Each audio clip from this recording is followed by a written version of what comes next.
and welcome to this 11th edition of our Numerical Method 2 class. So last time when we parted, before that, what we covered last time was the first thing we did, we showed that a Chebyshev polynomial of degree n, that is t sub n of x equal to 0, has exactly n roots. So a n degree polynomial, Chebyshev polynomial, has exactly n root, meaning that if n is equal to 10, T10 has 10 roots. If t is equal to 100, T100 has 100 distinct roots. They are all distinct. So that's what we covered last time, but not all. And the next thing also we covered the orthogonality property of the Chebyshev polynomial. Orthogonality property, we saw that the integral, if we define the dot product the way we did, if we compute the dot product or the inner product of two Chebyshev polynomial, Tm and Tn, Tm inner product with Tn will be 0 if and only if the two indices are equal. So if Tn is equal to Tn, sorry, they are non-zero, so they will be 0 when Tn is different from Tm, and non-zero if they are equal.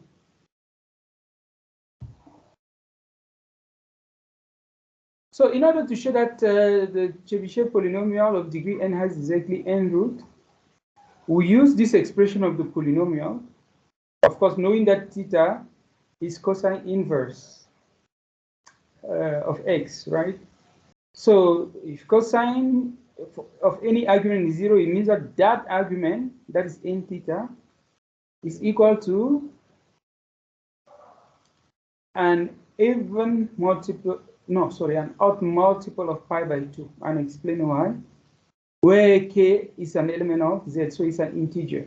And there are infinitely many such solutions. That's why for each value of k in z, you have a corresponding root. And since z is an infinite set, so we have infinitely many. Okay, but we don't stop there because we are dealing with not the cosine function itself, but we are dealing with a Chebyshev polynomial where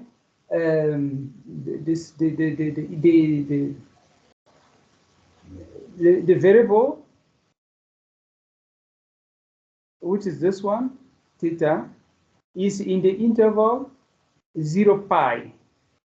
And I explained why in the previous slide. Oh no, maybe not here. Oh no, sorry. It was in a different software, where I explained from the variation.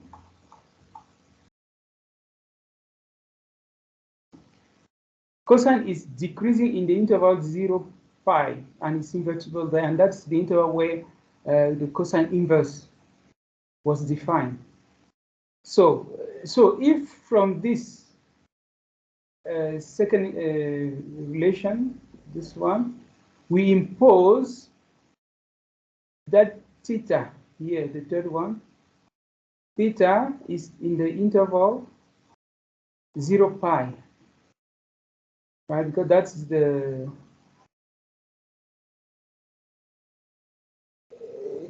0 pi by 2 is the range of cosine for cosine to be invertible. All right.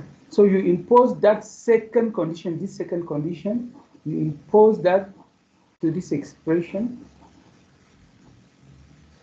That is 2k plus 1 into pi by 2n. You impose that value is in between 0 and pi.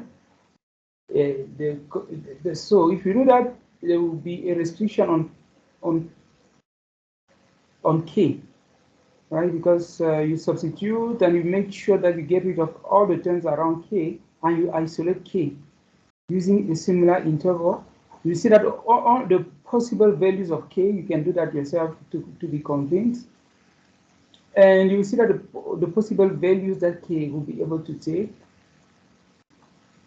into the for pi by k, sorry, by theta k to be in this interval. That will be the condition. K could only take the values from 0 to n minus 1, which means if you count the number of values, because for each k you have a corresponding solution, right? Because this is sk, the solution is given by this expression, and k can only take a finite number of values, and the total number of values that k can take is equal to n. So that's why the number of roots is exactly n. Exactly n. And they are all distinct, as you can see from the expression of xk. They are distinct roots. Okay, so after that, the next thing we saw that if you write an n degree polynomial, of course, n degree polynomial where you want to approximate this polynomial or this function gx, which turns out to be a polynomial. If you want to approximate using this expression where the gk's are all tk's, that is the Chebyshev polynomial for the least square, right? Because this is in the spirit of the least square method. And this Pnx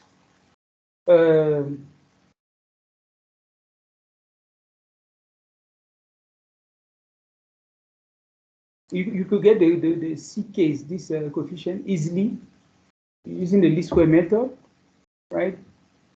From one of the previous remarks, the coefficient metric will be almost identity, a factor of almost identity. And to convince ourselves, I stated this property and I asked you to check that. This is a homework. I will give you some hints, right? Like a guidance to guide you on the steps to take to get this result. Okay, so why are we interested into computing this Pn using this particular structure of our TK? Okay, don't forget that we will be using this discrete sum instead of the integral for the inner product or for the dot product. Why? Because we saw that from the roots, of Tn, yeah, n roots in total, right? Now, in the formula, in the previous formula where we defined orthogonality property or orthonormality, here, you see that what makes this orthonormal for finite number is also due to the point that we select here. You see that you have a sum of how many terms? K takes the value from k to n plus 1. So meaning that you have in this expression, this value xk, we are evaluating these at m plus 1 values, right? So you can even see here in our normal equation, you have the xk's, right? And the xk's at the point, you see, these are the set of data points. These are the xk. This is we fit our function at this particular point, at the xk's, right? Now, with this knowledge, since we know that the Chebyshev polynomial have distinct roots, we can decide to select the point at which we'll be fitting our set of, we'll be fitting our polynomial or our function whatsoever. We can select those points to be the roots, right, of the Chebyshev polynomial. Particularly, if you are looking for, if you want to fit at n plus 1 point, we take those n plus 1 point to be the roots of what? Tn plus 1, right? Because we know that if I want a certain number of points, if I want those points to be roots of a Chebyshev polynomial, I take the Chebyshev polynomial of the corresponding degree. So if you want n plus 1 root, take Chebyshev polynomial of degree n plus 1. And this is the Tn plus 1. So these are the xk's you are using in this orthogonality property. So remember that you are using this point, not an arbitrary point. They are well defined. And the n here, the capital N, is related to the number of points. You have n plus 1 point but the number of points will be the number of root minus 1. That is n. That n is the number of root minus 1, or the degree of Tn plus 1 minus 1. What am I saying? Yes, that n, that is for the summation, right? For the summation here, it runs from 0 to n. It runs from 0 to n. So the number of roots, which is n plus 1. So since k starts from 0, it will stop at n. And the degree of the Chebyshev polynomial will be this n plus 1. So that's the connection. Okay. Now, in order to prove this, of course, it requires a lot of manipulation, which is good because you are here to learn, and you also improve your technicality in terms of algebraic manipulation. You need this algebraic manipulation to be able to prove this. And for that purpose, there's a lemma, a result that you'll be using, right, without proving. Because the proof is another assignment, which I don't think I will give you. That's another assignment for the proof, but you use the result, which I will state in one of the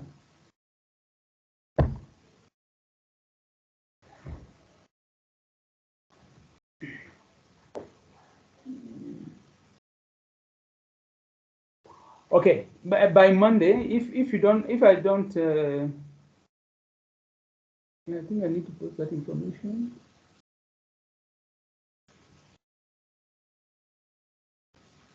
Okay, so the most important thing here at this level is that in order to expand this expression, you know what your t's are, the Chebyshev polynomial. You know what xk is. For each k, this is what you are using. You are using this expression.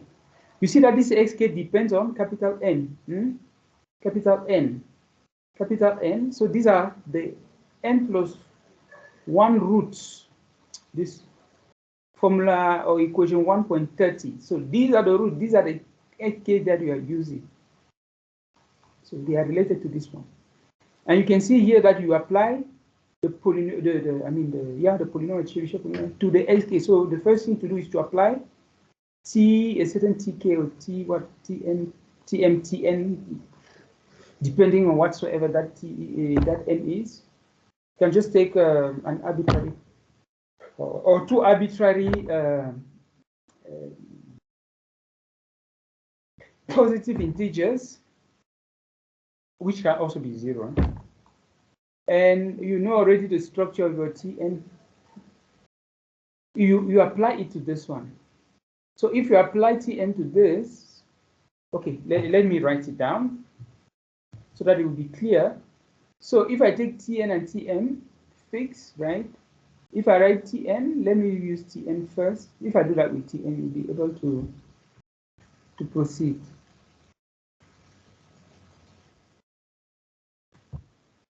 So Tn, we all know, in fact, most of us, for those who read or who study, they know. For those who are not reading, they are still to read, to know with us that if we compute this will be n cosine inverse whatsoever, what has to be there.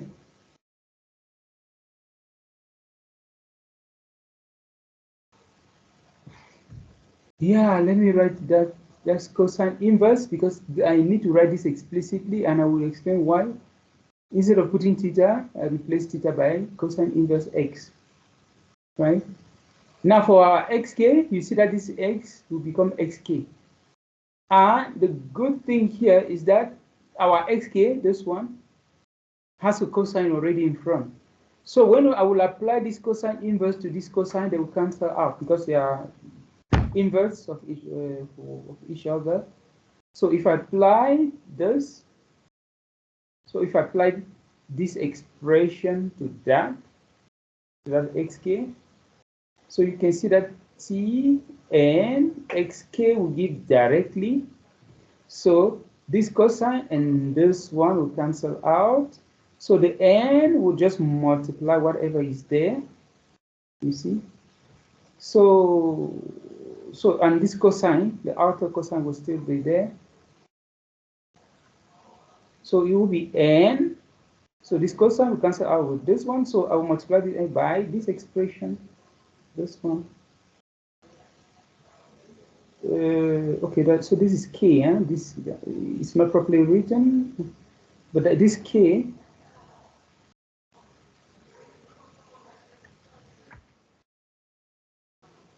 Cn, okay, xk, okay. So this is equal this cosine, which is this one, and then you have the opening bracket, the n, and then cosine inverse times this x has a cosine in front, that one. So this and that will cancel out, and then we add what follows.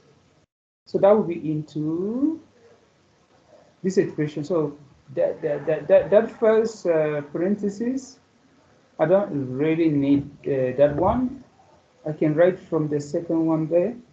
So we have here 2k plus 1 pi by 2 capital N 2 capital N plus 2.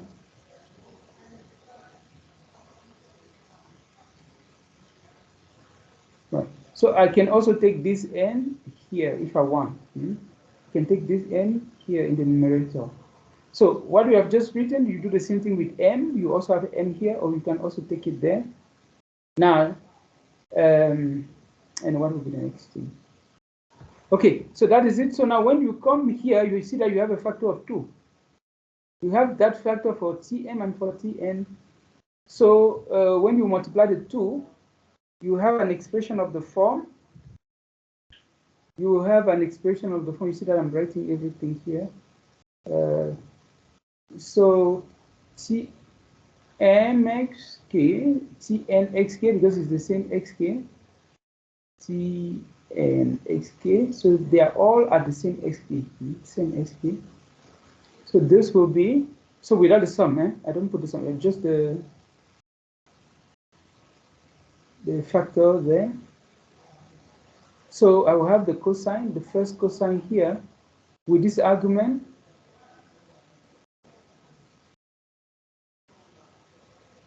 With this argument.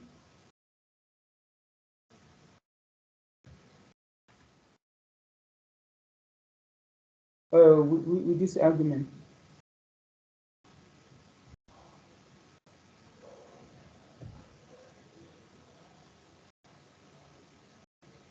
I'm thinking about how to arrange this thing.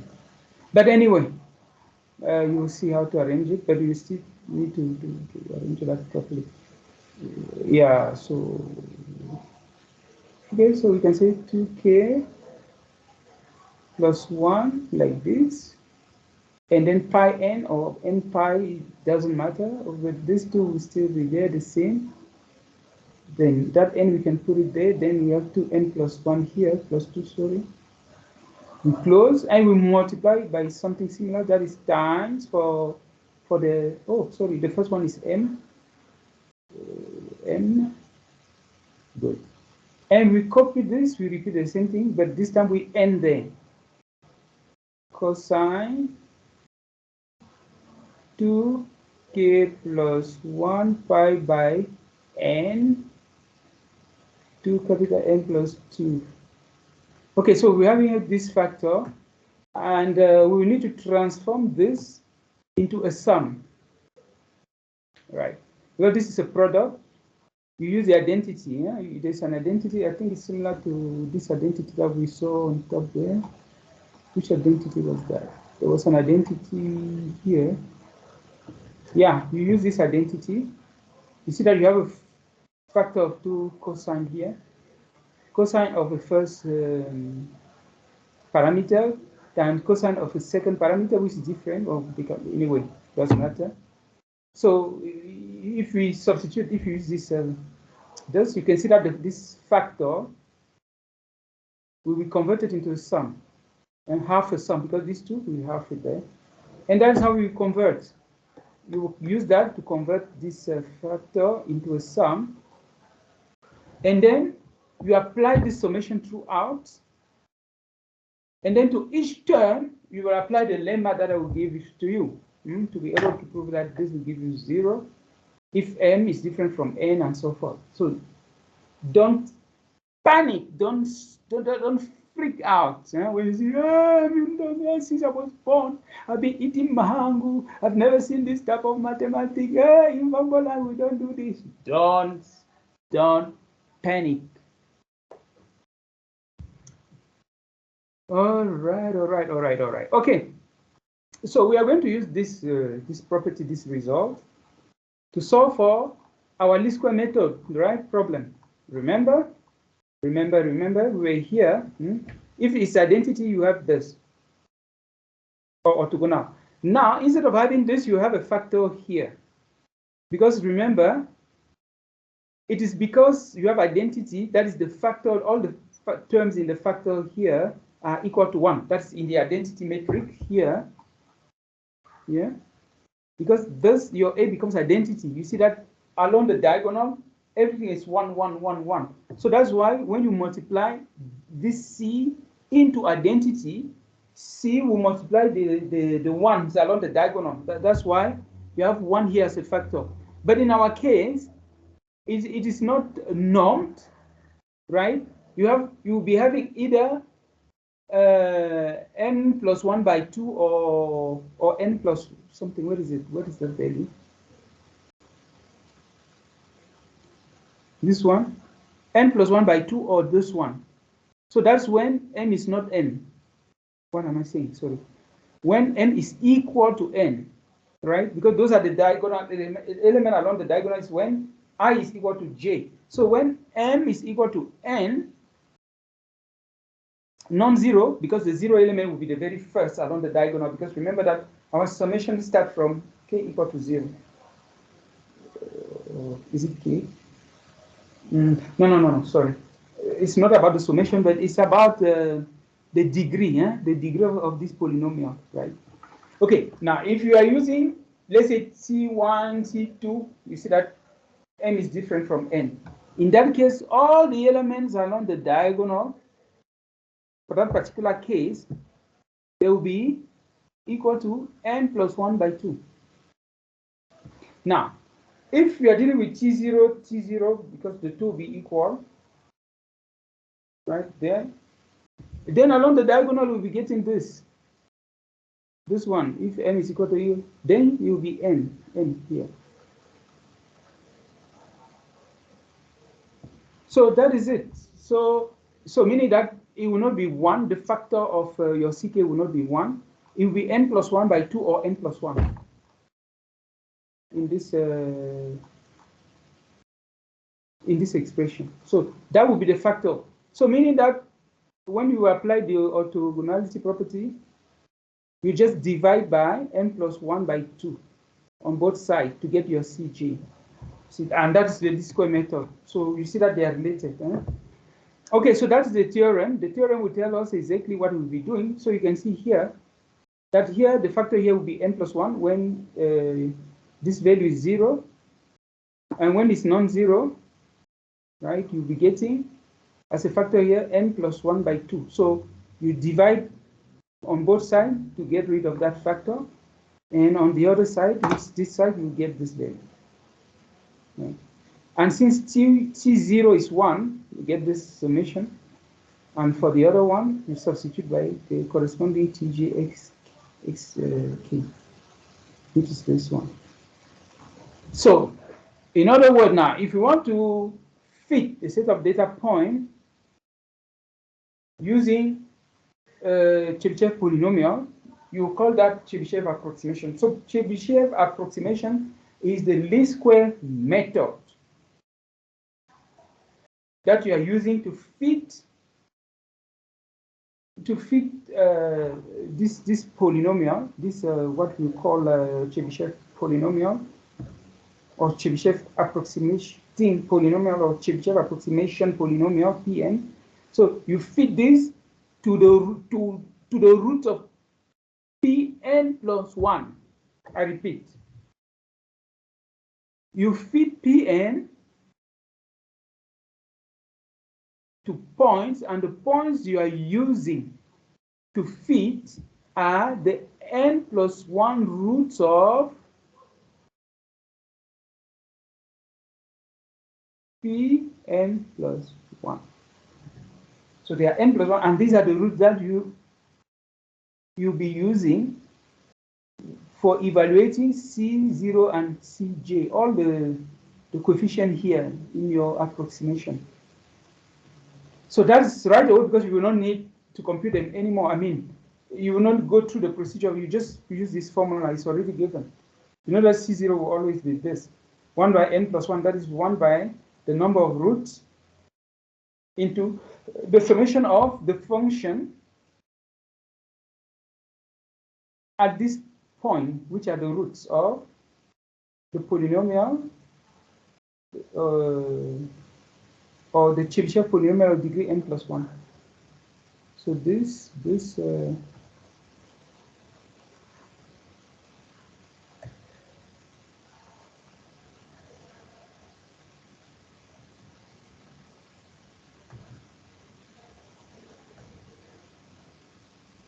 is T, root of Chebyshev polynomial of degree n+1. All right, now let us apply this approximation to a given function. So find the Chebyshev polynomial P3x that approximates the function f of x equal to exponential x over the interval -1, 1. So P3 means that our capital N is 3, right? From here, capital N is 3. So we need how many roots? 4 roots, right? So meaning that we will need the root of T4. And we know already the formula for the roots. The formula for the roots is given by this. So you need to note this. What is this factor? Remember when we computed, we found that the cosine of something is equal to 0. We say that the root has to be a factor of what? Pi by 2. That was, and that factor was an odd factor. We use tk plus 1 into pi by 2. But since here we had n theta and we divided by n, so you see that we will be divided by 2n, and that n, we took n to be capital N plus 1, the number of roots. So if you expand, it will give you 2n plus 2. Yeah, that's the easiest way maybe to remember the structure of this. So in the denominator, you always have 2 capital N plus 2.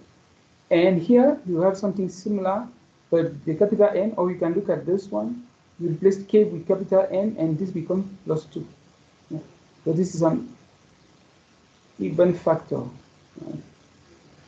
Yeah, so we have a total of 4 roots. So you take your k equal to 0, 1, 2, 3 to get the roots.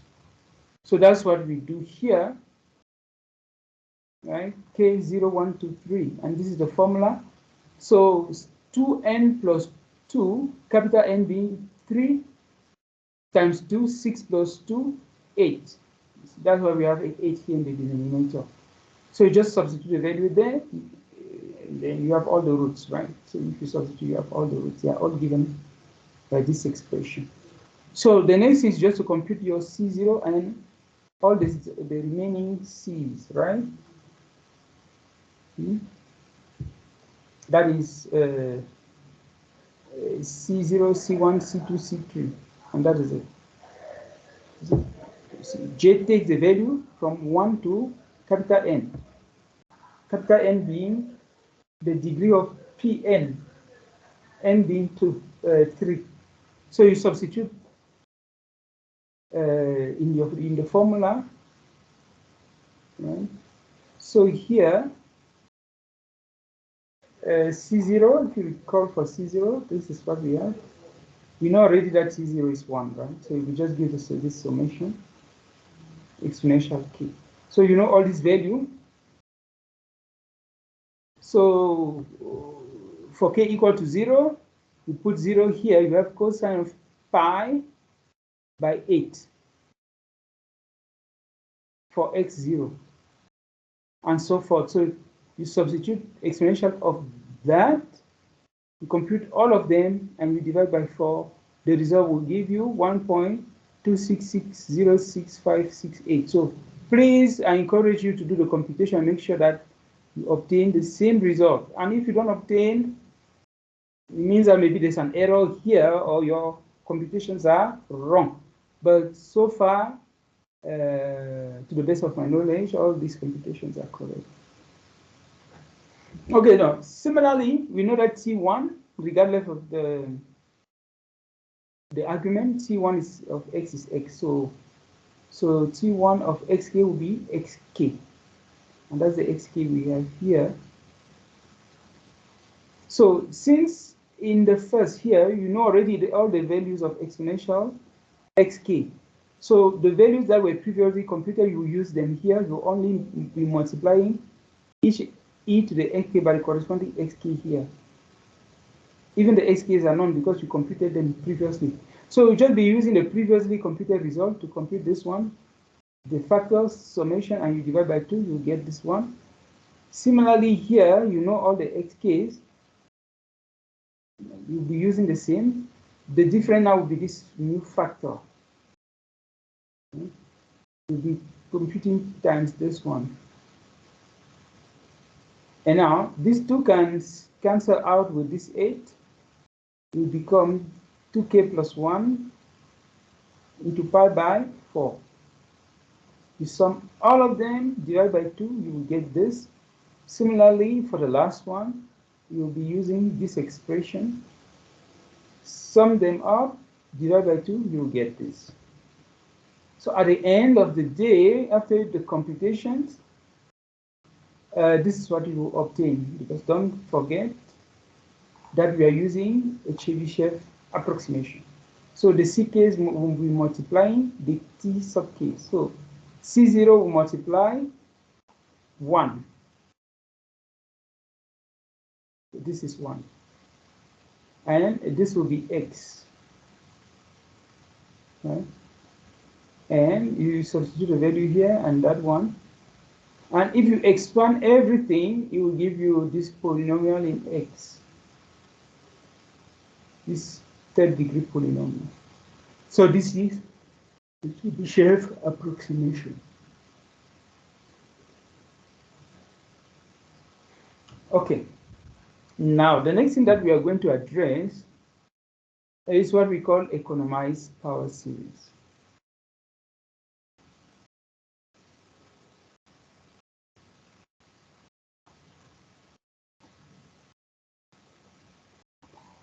Economized power series, I will first motivate or quickly explain what that is.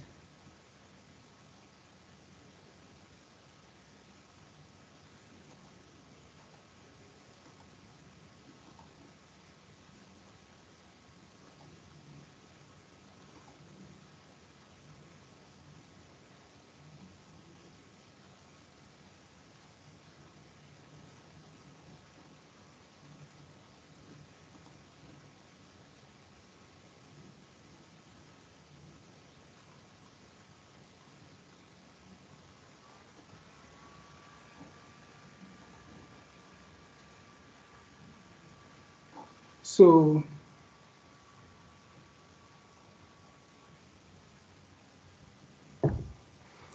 okay, so we have been dealing so far with power series, right? We know what is a power series. Obviously, the economization of power series is not this Chebyshev approximation. No. It's just a series. It's a series like Paddy approximation.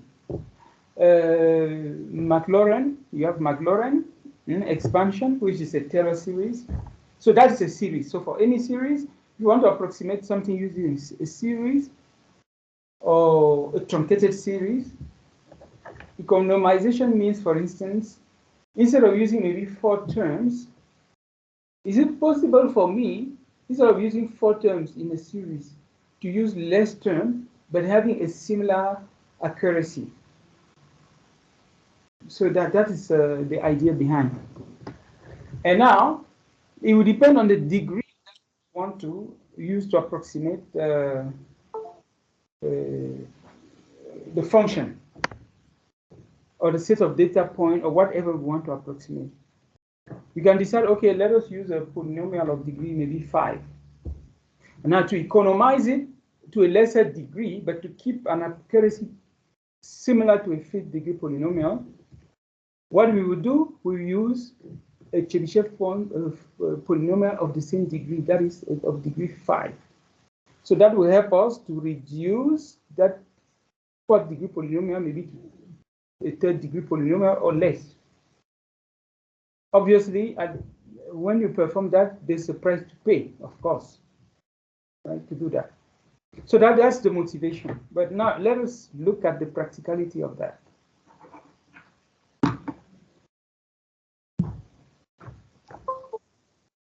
So let us look at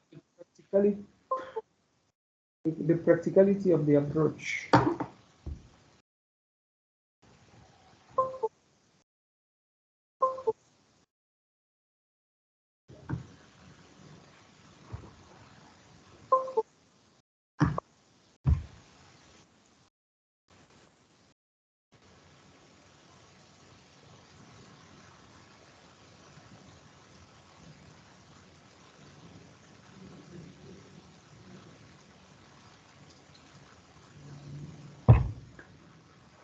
Okay, so let's look at this example of exponential x.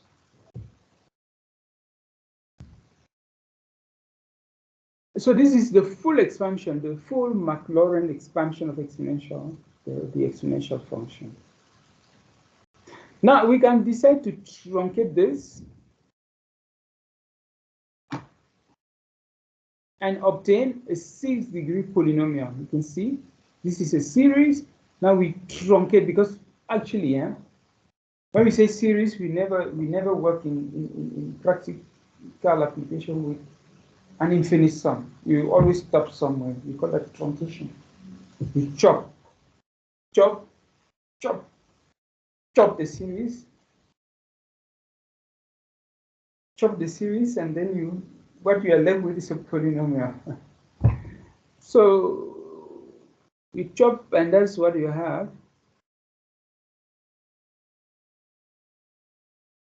Now we want to economize. Now economization in this case means, okay, if I look at the series, I have this number of terms. But since it's a 6th degree polynomial, if I want to evaluate this at a particular point, there would be too many multiplication, for instance. Or there are too many terms. Can I lasso the term and I get an approximation or precision similar to the one that I have with this truncation? Because with the truncation, you can see that the precision is 0.001. That's the precision with that.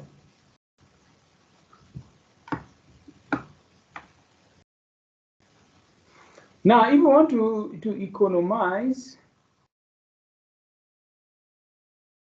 what we will do, we will be using the 6th degree Chebyshev polynomial, that is T6, right? Because we chop the polynomial that we have after chopping or truncating is a 6th degree polynomial.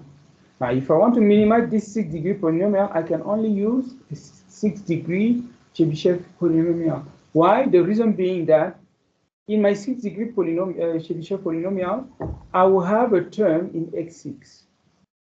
So if I have a term in x6 and I want to have less term, I can get rid of that term. You see, I can get rid of that last term.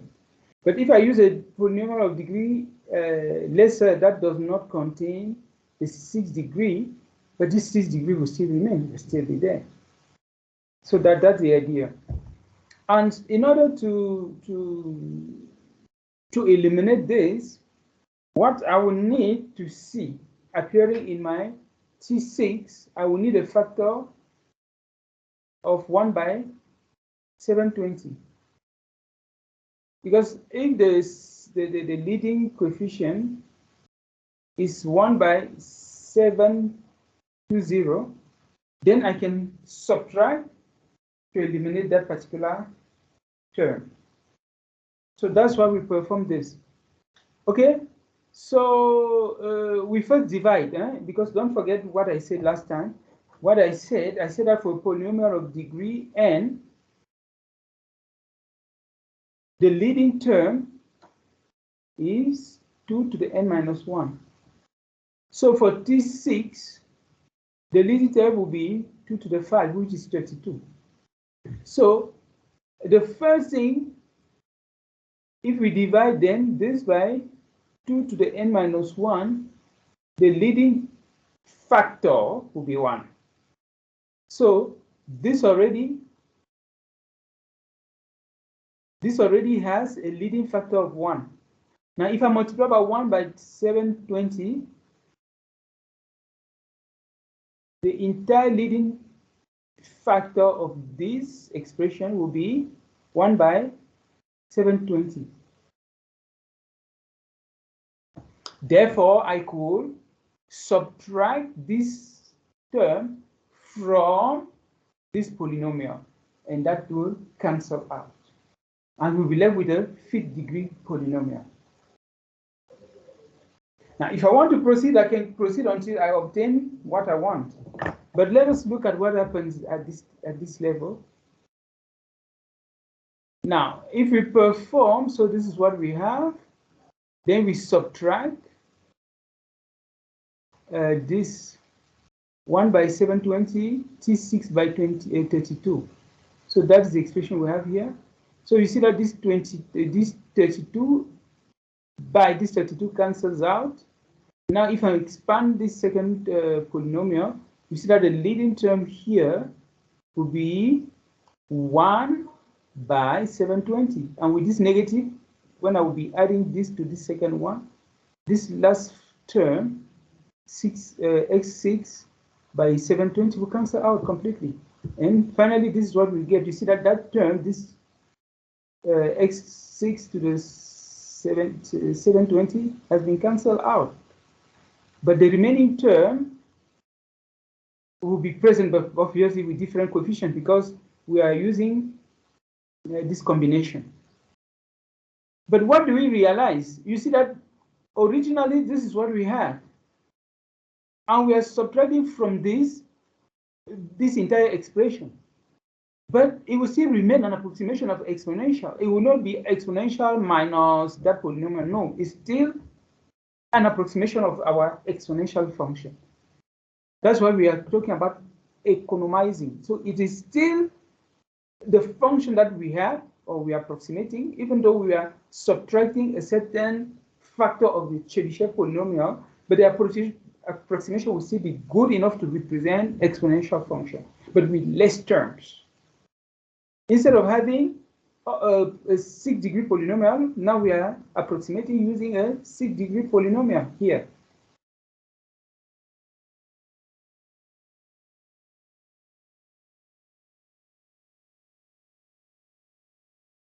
Right. Okay, so that's the idea behind that. But now let us come back. Okay, let us study, right? Let us study the different approximation of this exponential using this economize, the obtain one, the economize. So we'll compare the exact, that is the original, this one, which is our Maclaurin. So we are going to use this one and that other one, and what our calculator will return, right? So you have the result from your calculator, and this one, we'll call this P, okay, this is P6. If you talk about 6th degree polynomial, will be this one. If we talk about the new one, the economize, is this one, which is a 5th degree polynomial. And we can also take the 5th degree polynomial, this one, if we truncate here.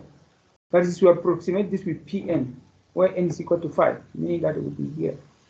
So this is without economization. You just truncate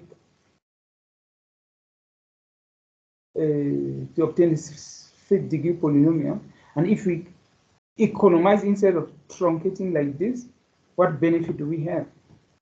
So the table will tell us, so this is the Maclaurin 6th degree. This is the economized 5th degree, the one that we just obtained. Okay, this one we haven't done this one. 4th degree, that is you proceed further. You perform a second economization, right? And Maclaurin 4th degree. So we are not going to look into the last two, these last two columns.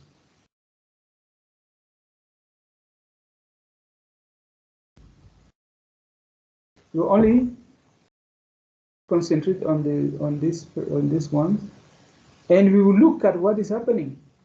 So the 6th degree polynomial is the polynomial at which to which we perform the economization. So the best approximation, the one that we can obtain with our calculator or a computer, is given by this, where you see exponential x. That will represent our exact solution. Now, the 6th degree that we truncated, right? That we obtained from the truncated series is this 6th degree. Now, if we compute, this is what we get. And when we perform economization, the 5th degree, the one above, the one that we obtain, is this one. So we will only be concerned with these two. So we are going to compare this. Now, when you perform the Maclaurin using 6th degree, you see that the maximum error, that is, this is a series or a sequence, right? This is a sequence, and then you use the maximum norm, right? This is the maximum norm to compute the error. And now, how do you compute that error?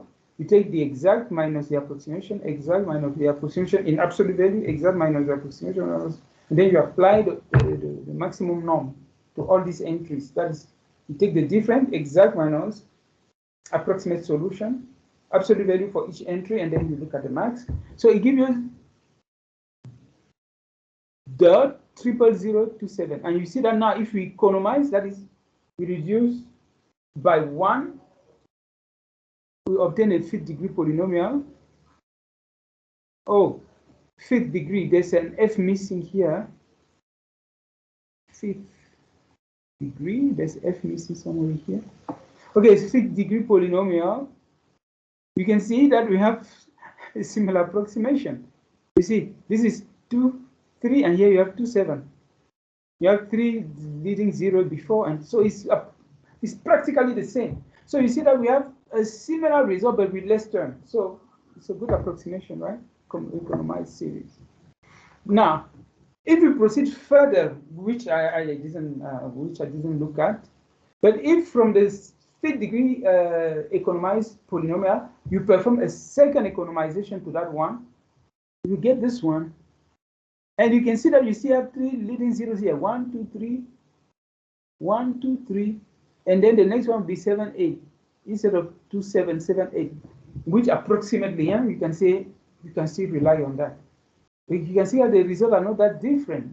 If you look at the result, they really give you very good approximation. So to sum up, Chebyshev polynomials are really very useful in numerical methods. You see that you can use it to approximate. You can perform the least square, as we saw in the previous slide, but you can also perform economization. So least square and economization are two different methods, and the purposes are different. But you can see that we still obtain through economization good results.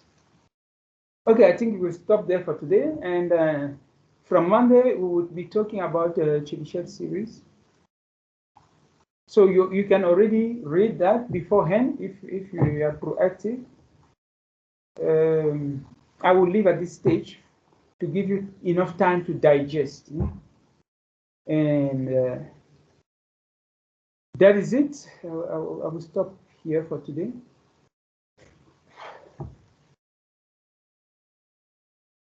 So thank you so much for your time. The time that you'll be using to watch this video and try to understand what is being covered. So thank you so much. Have a blessed weekend. God bless you. See you next time. Bye-bye. I will add, have a blessed maths weekend, mathematics weekend, mathematics. Do your read your notes, do your homework. So it should be a maths weekend. So have a happy maths weekend.